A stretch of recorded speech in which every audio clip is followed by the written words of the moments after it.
সংসার চলে আমার স্বামীর টাকায়, আর তুমি ভাতের থালাটা তোমার স্বামীকে আগে দাও কেন দিদি? আমার ঘোড়া স্বামী কিছু করতে পারে না বলেই তো সারাদিনে একবার খাই রে ছোট। আমাকে বাইরে লেখাপড়া শেখাতে গিয়ে তো তোমার পাটা নষ্ট হয়েছে। ঠিক আছে, কত টাকা লাগবে বলো, আমি দিয়ে দিচ্ছি, তোমরা আলাদা করে খাও। রোজ রোজ এই অশান্তি আমার আর ভালো লাগে না। তুই তখন 6 মাসের, চারিদিকে মহামারী, মরণ ভাইরাস, বাবা মা দুজনকেই কেড়ে নিল। সেদিন থেকে এই বুকে আগলে তোকে মানুষ করেছি রে ভাই। আমরা আলাদা করে খাবো, এই নাও ভাতের থালাটা ধরো। এই যে নিজের রোজগারের টাকায় ভাত খাবে, আমার স্বামী কিছু করতে পারে না বলেই তো এই সংসারের সমস্ত কাজ আমি করি ছোট।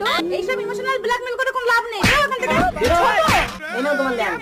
বড় বউ, আমার না ভীষণ খিদে পেয়েছে। এই ভাতটা আমি খেয়ে নেবো। না না, এবার তুমি খেও না। এটা নোংরা। আয় ম্যাও আয়।